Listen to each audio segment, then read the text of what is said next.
Now, turning to our program, I'm pleased to welcome Dan Buttery, who is President and CEO of the War Memorial, to introduce our distinguished leader and speaker. And, we just really appreciated some time at the table to learn and listen to the valor and to the legacy that he's experienced and that we all should really pay heed to. So, Dan.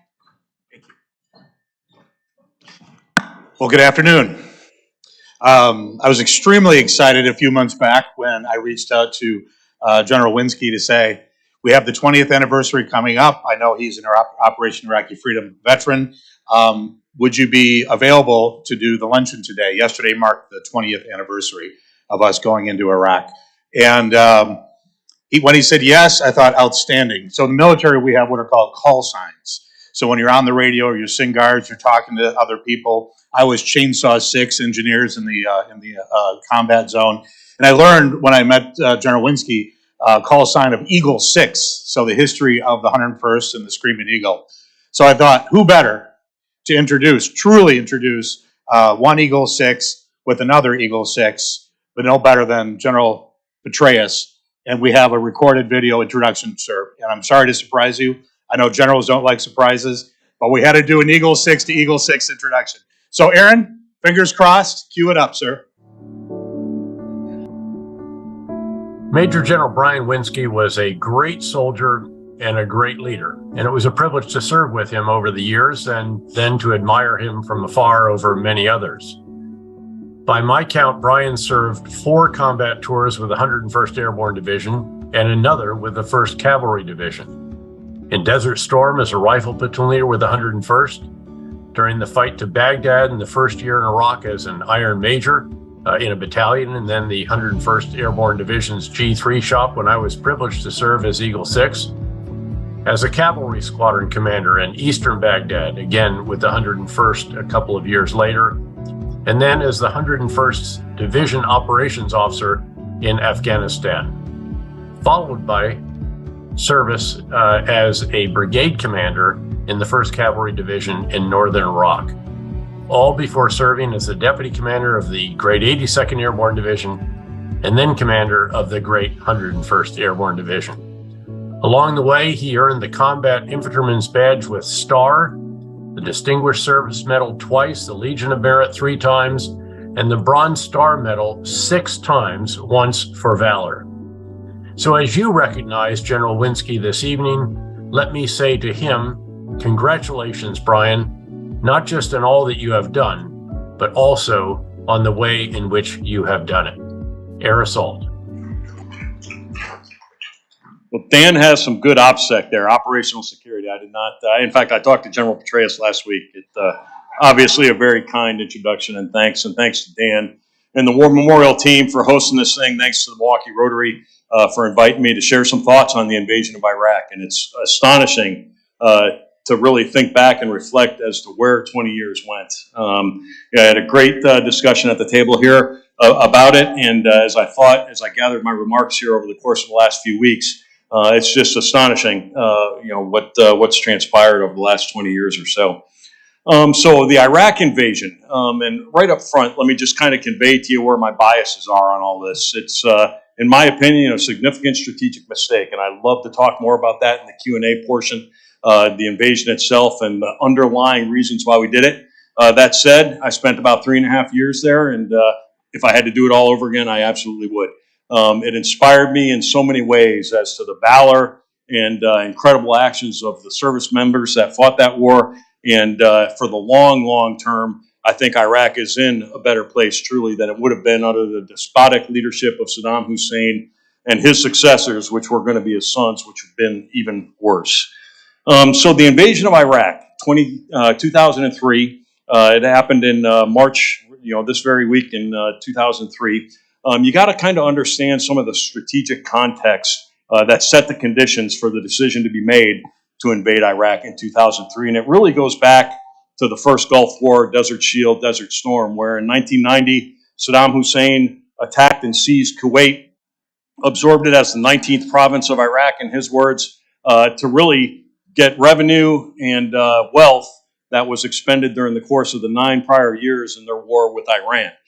So Iraq invades Kuwait. He didn't expect the international response that was mustered to counter that, and the international community rejected it and soon formed a coalition that formed in Saudi Arabia to defend Saudi Arabia in case he continued his attack and aggression south, and then ultimately build up the capability to eject him from Kuwait. Now, this set the seeds for 2001, September 11th, and 2003, in that Osama bin Laden, member of a wealthy Saudi family, was just incensed that Western military forces were converging and being arrayed on Saudi Arabian soil. So that's part of the context. The victory in the Gulf War was dissatisfying to a lot of key folks that were central in the decision making. Think then SecDef, Vice President later Cheney, Wolfowitz, the Deputy SecDef, Secretary Rumsfeld, and then the President Bush and President Bush the Elder family. It was successful in that the Iraqi forces were ejected from Kuwait, but unsatisfying in that Saddam Hussein was still in charge and still had a fair amount of military capability at the end of Desert Storm. That said, from my perspective as a platoon leader there, I knew had we gone further, we would have run into some of the same friction and challenges that we did in 2003. So we imposed, as a result of the Shia uprising in the southern part of Iraq and the Kurdish uprising in the northern part of Iraq, the United States and the coalition imposed some no-fly zones, which really irked Saddam Hussein for about 11, 12 years or so. And that was to protect the Kurds in the north, the Shia in the south. So we had military presence in the skies of Iraq from the moment Desert Storm was concluded until we ultimately invaded in 2003, a thorn in Saddam Hussein's side. There were some pretty crippling sanctions imposed because Saddam Hussein never complied with the fundamental aspects of the Iraqi population in a significant way.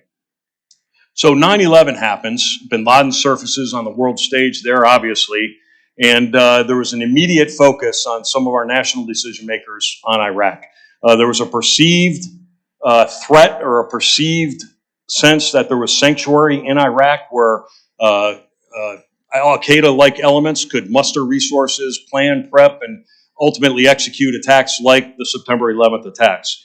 There's this lingering perception that there's significant numbers of weapons of mass destruction, chemical weapons, bioweapons, etc., and that Iraq was actively trying to further their capability in that regard. And Iraq was kind of listed as the axis of evil. Iran, Iraq, and North Korea in the first State of the Union since 9/11 listed those three countries as the axis of evil, obviously a focus for future military action for us. And there was a strong desire to effect regime change, to get Saddam Hussein and his family out of Iraq and have Iraq serve as a strategic partner. President Bush and UK Prime Minister Blair, when they formed the coalition, now we're talking late 2002, early part of 2003, their stated combined objectives were to disarm Iraq of weapons of mass destruction, end Saddam Hussein's support for terrorism, and free the Iraqi people. And free the Iraqi people means free of the regime of Saddam Hussein, so regime change. So the case was made, and the U.S. Congress approved and authorized use of military force, which stands today. And that was the authorization coupled with briefings to and concurrence with an authorization from the United States or the United Nations in Secretary of State Colin Powell's famous presentation of the case centered on the weapons of mass destruction that resulted in the decision to go ahead with the invasion and execute those things. Eliminate sanctuary, eliminate WMD, and change the regime. So here's how the attack unfolded. And this is all late 2002. We began arraying forces in Kuwait.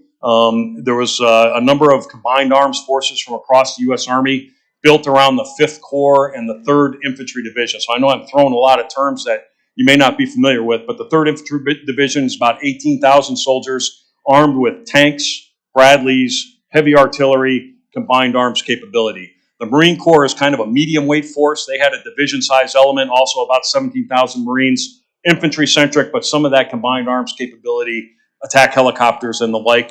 And then the other units involved were the 101st Airborne Division, led by General Petraeus, about 18,000 soldiers, but light infantry with a specialization in striking in the enemy's rear areas via air assault. So flying over obstacles, flying over formations, strike them at points of vulnerability, make them react, strike them again, that sort of thing was our forte. And then the 82nd Airborne Division, our sister division, similar capabilities was there as well, along with a number of other units, about 140,000 total. The decision was made to launch the attack after some final ultimatums were given to Saddam Hussein for him and his immediate family, Reed, his two sons, to acquiesce, depart the country, and there was avenues for them to go and do this without the necessity of the invasion. They held their ground, and the decision was made, and 20 years ago yesterday, the air campaign began, and the initiation of the ground campaign soon followed. Unlike Desert Storm, where we had the opportunity to amass about 4 times that combat power in Saudi Arabia, this was kind of a rolling start, so it was very fluid and very dynamic situation. The Iraqis mounted a solid defense. They still had the 4th largest army in the world at the time. They had sophisticated weaponry in terms of air defense capability, fighter planes, attack helicopters, combined arms formations of tanks, fighting vehicles, etc. And of course, they're fighting on home ground, defending their country against an invading force. The attack started obviously from south to north as it all emanated out of Kuwait. And the first major actions, and I refer you to the right map here, and I'll try to highlight this, were some of our coalition partners, led by the British. They focused on Qusar, a major port down there in the Arabian Gulf, and the population centers in and around Basra. That was fundamentally the first action, and not a lot of significant resistance. And then the 3rd Infantry Division that I talked about, adjacent to the 1st Marine Expeditionary Force, the Marine Division, basically attacked to the northwest, and their first major engagements happened in the south-central part of Iraq, in and around Nasiriyah, Karbala, and An-Najaf, and those areas. What was immediately apparent was the traditional, conventional Iraqi security forces were not mounting too significant of a defense. He brought them well to the north and basically strong-pointed Baghdad with its most capable, loyal, best-equipped forces. And what the Marines and 3rd Infantry Division started facing were regular forces, paramilitary that were loyal to the regime, but fought in an unconventional way. Small strikes where they saw logistics convoys and things of that nature. So almost immediately, the threat we were really fighting was different in its nature and different in its location than we expected. This is where the 101st was first employed, and I was a battalion executive officer, which is the second in command of an air assault infantry battalion, about 800 infantry soldiers. There's 9 of them in the division. And our first action was to allow 3rd Division to continue movement to the northwest and for us to eliminate all the threats in these towns that I talked about, Najaf, Karbala, etc. Our battalion attacked and destroyed the enemy forces that were in Najaf. And once that defensive shell cracked, we were in fact welcomed as liberators by most of the population down there. Remember, this is all Shia Muslim. The Ba'ath Party and the regime at that point are all Sunni Muslim. The Shia, though they're in the majority in terms of overall population, were definitely in the minority in terms of resources, wealth, etc.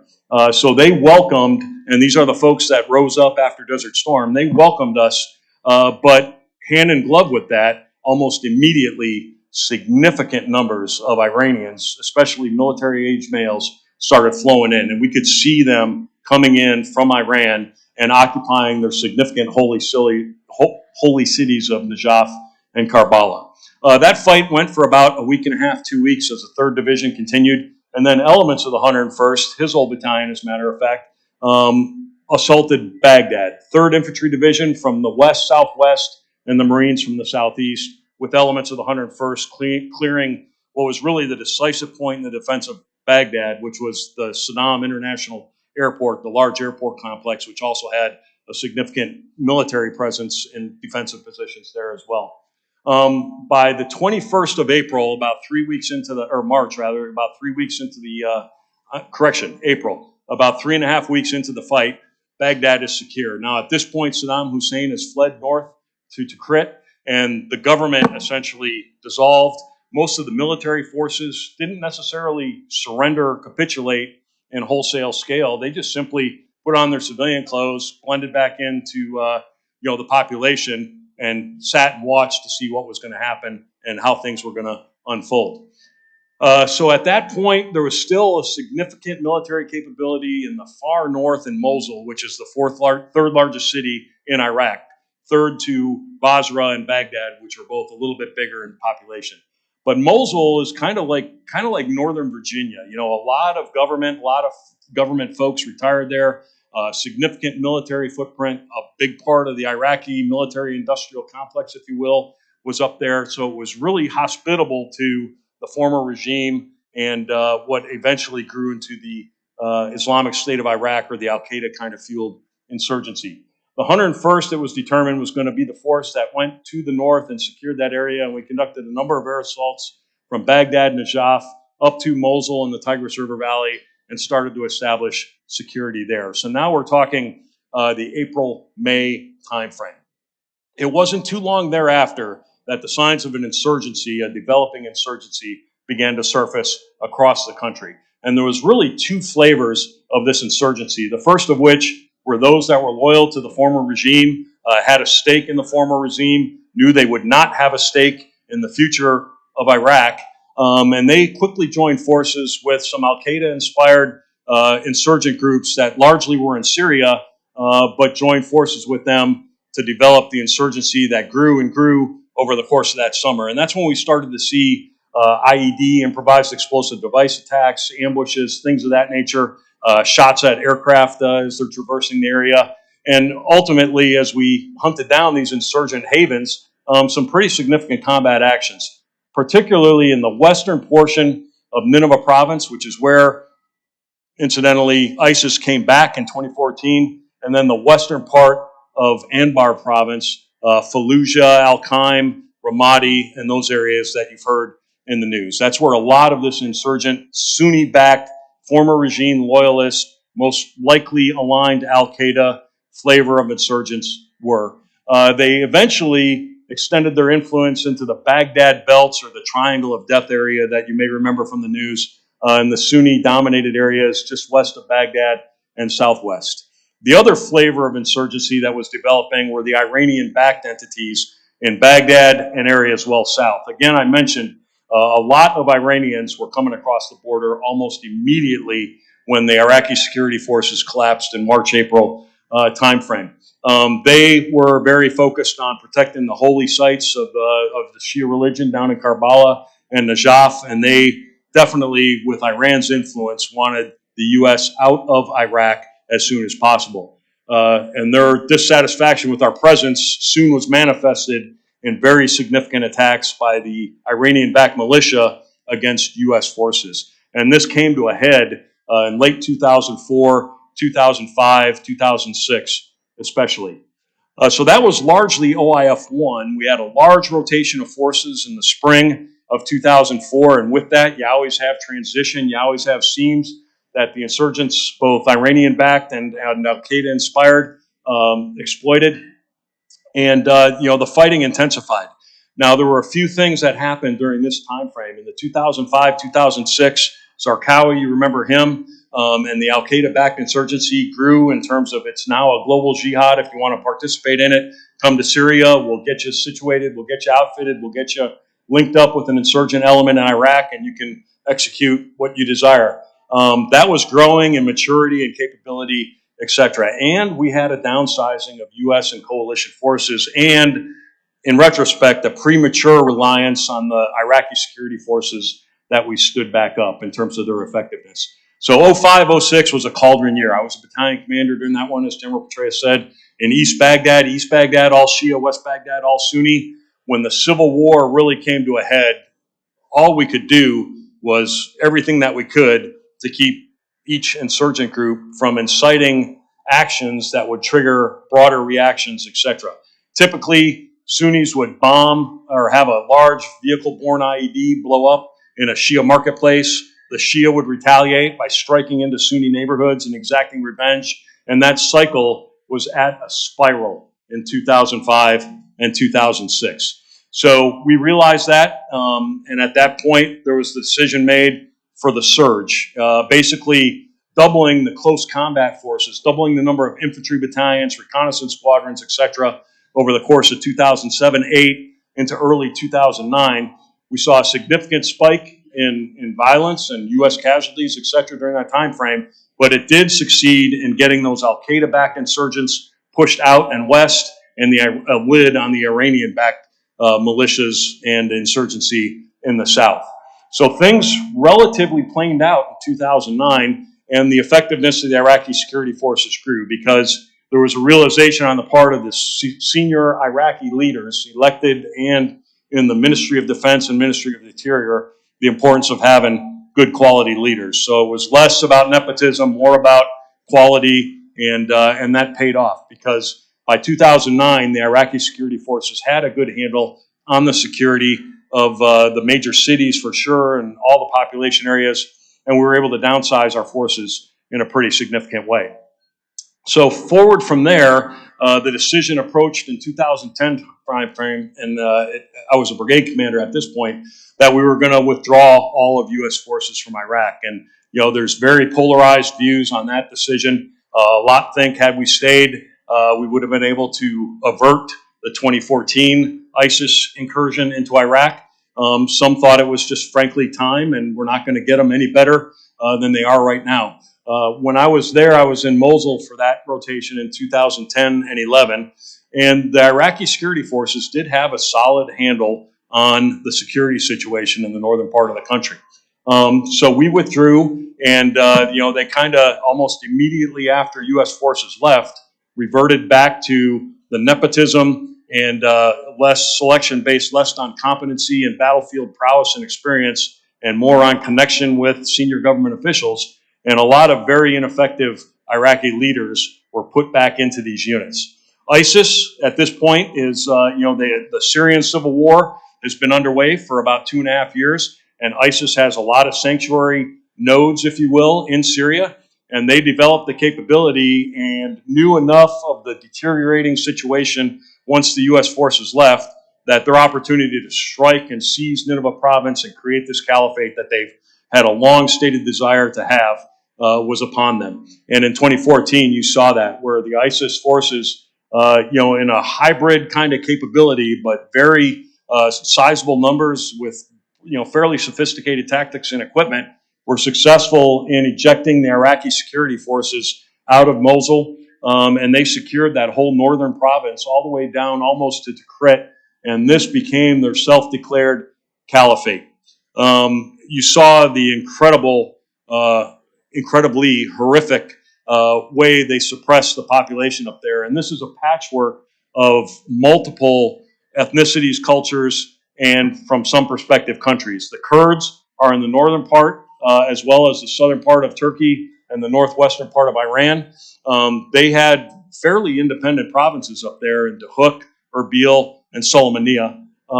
But there were populations out here in the far west in Sinjar, the Yazidis, as you recall, that ISIS fundamentally wiped out. And there was also a fair amount of Christian communities in and around Mosul that ISIS likewise eliminated. Every man, woman, and child. Old Testament-like behavior that is just, again, horrific.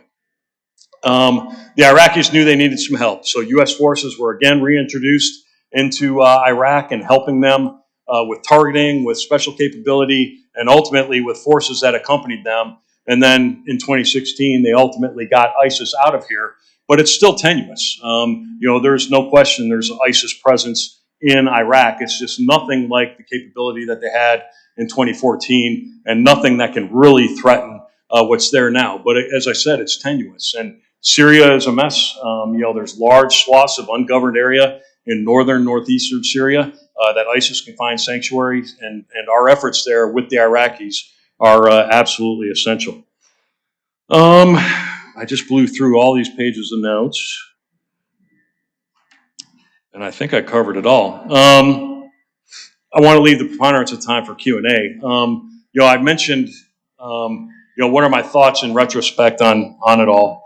And a couple folks before dinner were asking, you know, what are your kind of reflections and whatnot. Again, I think it was a classic example, the clearest example that we have to pass on to future generations about anytime you make a decision of significance, you should fundamentally approach it by defining the problem, what you want to do, and then gather facts, assumptions, data, expert opinion, perspective, and make the decision off of all that. In my opinion, the decision to invade Iraq 20 years ago was we're invading Iraq and taking out Saddam Hussein. Now, gather the facts, assumptions, information, perspective, and data that'll help us sell that. And Secretary Powell, who I have tremendous respect for, was put in the ultimate compromising position in terms of his presentation to the UN, which was a big part of the ultimate authorizations to do all that. So I think it was a mistake, but like most Iraq veterans, if I had to do it all over again, I absolutely would. One thing that inspired me over the course of my years there is the incredible intrepidity, valor, and courageousness of your service members, your soldiers, sailors, airmen, and Marines. Every one of them joined knowing full well that they were going to be called, trained, and prepared, but ultimately employed in Iraq or Afghanistan. And they did that saying, send me. I agree and commit myself to serving in the forces which protect our country and our way of life, knowing full well they may get harmed doing that. And they step forward. And there's so many stories of incredible valor. Tom Brokaw had it right. The World War II generation was the greatest generation. And I wish George Banda was here. Are there any Vietnam veterans in the room? I think George, there he is. Okay, welcome home. George, I'll highlight him. He was a combat medic in an infantry company in Vietnam in the tough fighting years there, and he knows all too well the cost of war. Tom Brokaw said, World War II generation, greatest generation. Vietnam vets, the greatest of their generation, no question. And these kids that fought, now adults, or old men and women who fought in Iraq and Afghanistan, were the greatest of their generation. I'll hold that belief till I'm dead. That was a summary, a broad brushstroke of the conditions that led to the invasion of Iraq, the invasion itself, which was a pretty quick campaign, and then the tough fighting that followed. And I got about 20 minutes for questions, which was the right ratio here. And I look forward to getting your questions. Thanks.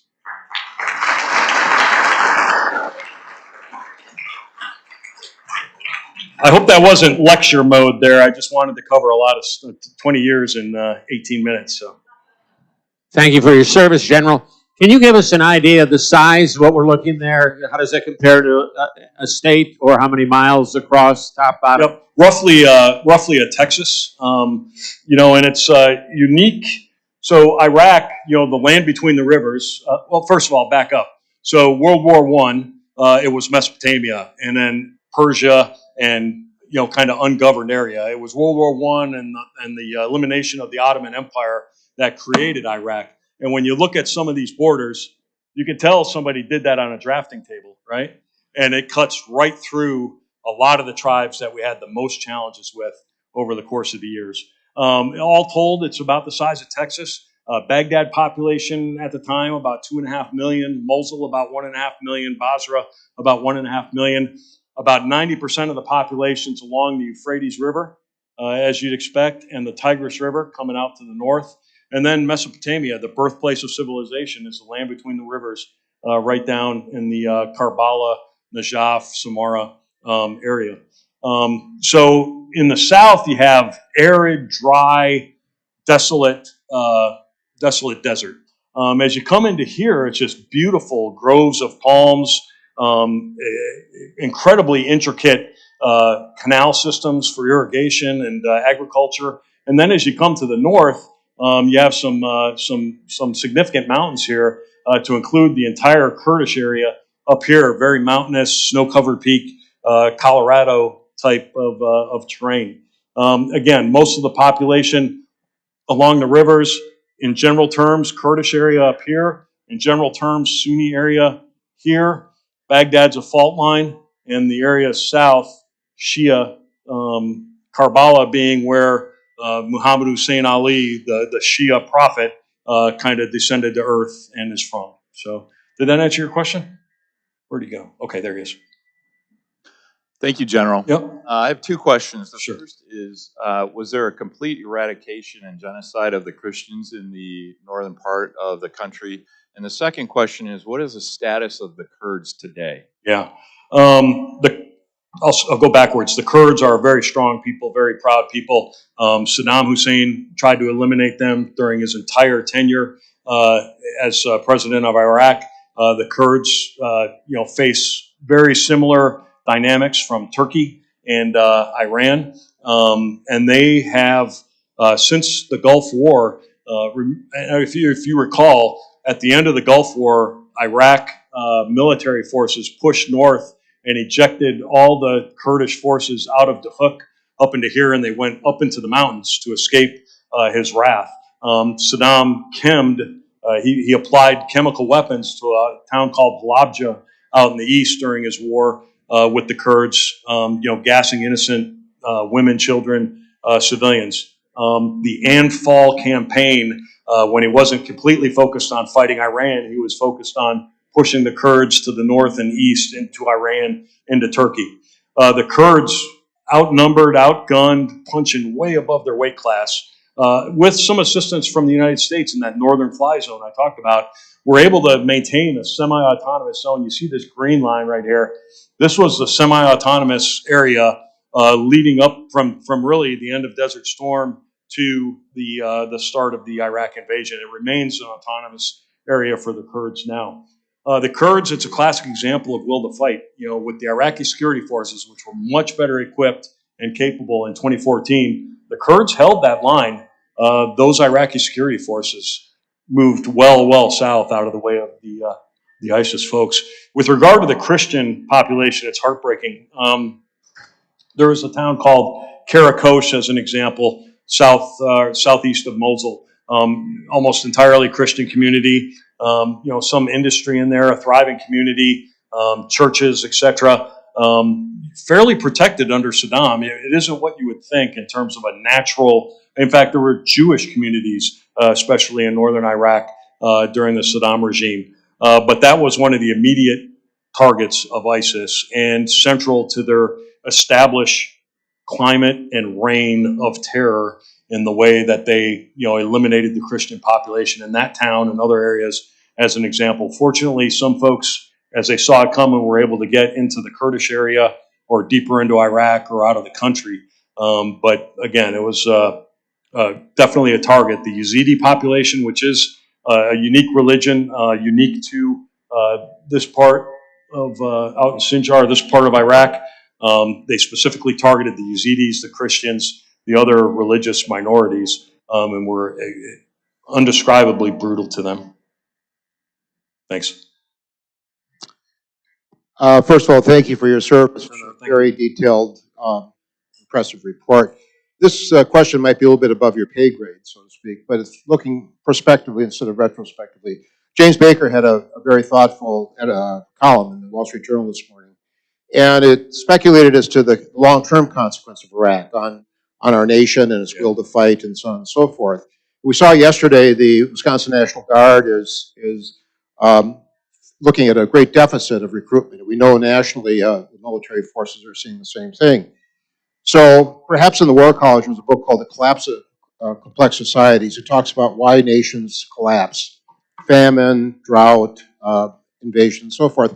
One of the reasons that a nation collapses, it argues, is the loss of the will to fight, loss of cohesive societies. So looking at the data in the United States, looking at the recruitment data, looking at some of the polling data that says maybe half of our young people don't see a value in fighting. Where does that put us in a strategic sense? Yeah. As a country, as a military force, looking at China, looking at ISIS, etc. No, that's a great question. As far as my pay grade, I'm unencumbered now. I can say what I want, really, so that's a good place to be. And I'm also the father of my daughter and her husband. My son-in-law fly helicopters for the Army down at Fort Campbell. My son's in the Army and in the Middle East in this general area right now. So connection of the military to society is nowhere near where it should be. And one of the biggest things with regard to that, when you talk about to and through the Vietnam generation, there are significant numbers of Americans are drafted or compelled to service for World War II, Korea, Vietnam. Everybody of our generation knew folks that were in the military. Now it's less than 1% of the population, not just serving, but with significant loss of the World War II generation over the last 5 years. Less than 1-2% of America are veterans. So, 99 out of 100 Americans do not get the opportunity to talk to somebody that they respect and may serve as a mentor for them about service. Recruiting's an issue, not just in the Guard. And I started out in the Wisconsin Guard, and recruiting was a challenge back in the 80s when I served in the Wisconsin Guard. But the biggest thing is, I think, concerning for the Republic is the connection of the military and those that we serve, the American citizenry. And we got to do something to make that connection better, because what we're seeing is the impacts in recruitment. I don't know somebody that I can talk to that can convey their experiences in the service, which are generally positive. The service is one of those things, you may not like it while you're doing it, but you really appreciate it down the road in life because you get just phenomenal lessons. And most importantly, you're in an environment where you and everybody else has committed themselves to serving in the forces which protect our country and our way of life, knowing full well you may get wounded or killed in the process of doing that. That is complete commitment. And you make friends in the service and establish bonds that are stronger than bonds you'd have with your siblings, no question. It's an organization, every service, of values. It's an organization of selfless service. And that's what kind of drew me, and I had the benefit of a lot of mentors that helped me come to that conclusion when I decided to join the Army in the mid-'80s. It's very concerning. A lot of folks are concerned that a lot of military kids are the ones that are joining the Army. Well, why is that? Because they see the Army. They see the people that are in the Army. They see the fundamental values and character focus of the Army. And that's why you see a disproportionate number of military kids, my kids, case in point, that join. A lot of folks think we're all like great Santini mode and like, you're joining the Army because I was in the Army. I steered my kids towards every other option so they could make a completely informed choice. And I was a bit surprised when they did, and incredibly proud of it, and they're just thriving. Another concern is fundamental public opinion. Again, it's from people who don't know. The military was the most trusted, respected public institution from about 1983 to about 2-3 years ago. With the decline in confidence in public institutions, government, law enforcement, you name it, the military has also suffered a decline and is no longer on that perch of being the most respected institution around. So definitely concerns about recruitment. And I think the best recruiting tool is talk to soldiers, talk to service members, and let them share their experiences. And a lot of young folks, I think, would conclude it's a great path. Thanks. Thank you, General, for your service and for your great presentation. Thanks. I remember when the invasion occurred that one of the issues, once we got to Baghdad and had dispersed the troops, was that we didn't end up carrying on any peacekeeping efforts that would have prevented things like the looting of the Iraqi Art Museum and some general issues with Sunni and Shia combat, now that there was no longer civil order to prevent that type of issue. We also see a lot during this, the time we were there, of surges and withdrawals. Do you think that a stronger initial push and a longer, more durable, less would have helped? No, absolutely. If you asked any commander in 2003, summer of 2003, that first year, you got enough troops? Oh yeah, we got too many. I want to send some guys. Nobody would say that. I mean, there was a dearth of troops. I go back to the Powell Doctrine in Desert Storm, and that was far more limited in terms of what was done. Desert Storm really, the western edge of the attack kind of came out this way and didn't really approach or threaten Baghdad in any significant way. But the troop list, the troops available for that were about 6-7 times as many as we had for the invasion in 2003. It was the Colin Powell Doctrine, clearly define the objective and then apply overwhelming capability. I am a huge fan. That's the most humane thing to do. With that overwhelming capability, it ultimately hastens the duration of the fight. It reduces destruction and pain on the civilian population, and it ultimately results in a quicker victory, fewer casualties, etc. again, I think there's some good examples of hubris, of arrogance, of some examples where hubris and arrogance kind of outweighed the best advice by some military leaders. A real famous contrarian view was by General Eric Shinseki, our Chief of Staff of the Army, who conveyed in testimony to Congress, hey, it's going to take a couple 100,000 troops to pacify Iraq. Because before you start on anything about economic development, utilities, governance, etc., you got to have fundamental security. And if you don't have remotely close to the ratios required to have a dominating security presence, the insurgent activity is going to overshadow all those other aspects of stability ops. I am proud of General Petraeus. I'd also say there were some senior leaders in Iraq that just weren't well suited in terms of their professional preparation for what was ahead of us after the invasion started, in terms of those other kind of lines of effort, if you will. In the north, we had the benefit in Mosul of the entire 101st Airborne Division, a number of attached enabling capabilities like engineers, military police, etc., where we were able to have a pretty dominating security presence that allowed some development of those other efforts that ultimately, General Petraeus's tagline that resonated from soldier to the highest levels was find and eliminate bad guys without creating more bad guys. No heavy-handed, broad, sweeping roundup kind of operations that are only going to put dozens, scores of Sunni 18-year-olds in detention where they are going to become extremists. Make it better every single day. Generate opportunity. Some of the other strategic things I talked about, the disbandment of the Iraqi army, you're immediately disenfranchising hundreds of thousands of soldiers. So those sorts of things could have gone a lot better. But I think it was all for fundamentally a want of the capability to really have a dominating security presence across the country to let those things kind of flourish. Did that answer your question? Great. Okay, thanks. General, Ukraine reminds us the state of warfare has changed.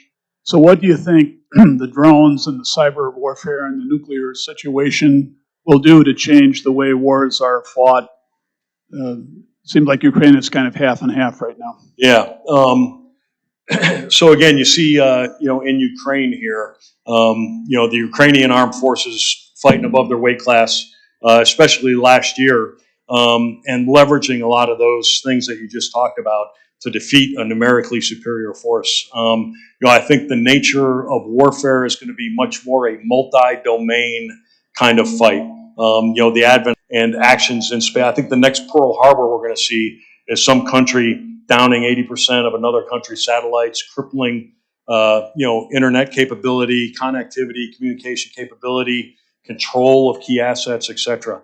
Those that are behind on it are going to find themselves well behind, as those in World War I didn't recognize the advent of the internal combustion engine and how you can mechanize forces. Same in World War II. Those that don't focus on it are bound to end up fighting the way they fought the last war. And that's very much a focus across the Army, for sure, across DOD, is kind of the multi-domain, cyber, electronic warfare, capability in space, and then fundamental asymmetric things. If you can acquire the enemy and apply key munitions from way outside their standoff range, why plow into them with a tank platoon or a rifle company? And I think we see Ukraine fighting, a pure threat, kind of a conventional threat, utilizing a lot of that stuff pretty effectively. Sure. All right. Thank you.